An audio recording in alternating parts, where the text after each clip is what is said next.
for your info, ngayon ko lang nalaman pala ha. Alam ko nag-champion si Direk Bobot sa tawag ng tanghalan. Pero hindi ko alam na maraming beses siyang nag-champion. Wow! Hello, hello. 13 weeks champion ng tawag ng tanghalan. So talaga naman, Direk Edgar Bobot Ortiz. Ladies and gentlemen, a big round of applause. Liga, Eric, dito. Bakit? Oh. Kailangan daw kumanta tayo ng isa eh, kaya kakanta ako sandali. Butan tayo lang naman dito. Maraming salamat sa lahat-lahat ng mga nagpunta rito. Actually, yung mga nandito naman, lahat to, malalapit sa puso ko dahil ang Mustang Club. Oo, sila lang naman yung mga grupo ko na nakakadikit ko. Una-una, syempre, yung mga grupo ko sa kotse, si Alex Laurel, si BQ, salamat sa pagpunta. Yung kumpare ko dito, si Jojo Banson, Konsehal Jojo, tsaka si Attorney. Salamat. Sino ba? Of course, ang mga kasama ko sa plaka, kaya interesado ako magawa ng plaka yan. Sina Bobby, si Manny, si Claro, si Joey. Salamat sa inyo talaga. Salamat. Maraming salamat. Of course, siyempre, grupo ko. Sina Al, sina Ricky.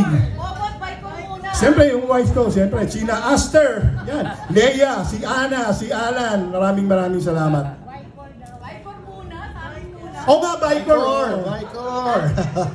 Hindi, tsaka yan si Major nandito. Hindi, kwento ko kung paano ako nagsimula.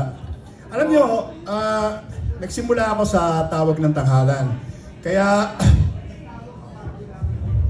sa totoo lang, yung career ko, simple lang, dadaanan natin. Yung mga hindi nakakakilala sa akin sa simula, ako ang nakauna kay Nora Honor. Yes! Hindi, ang ibig ko sabihin. Teka, mali yata sabi ko. Ang sabi ko, kasi ako ang unang kaparehan ni Nora Honor.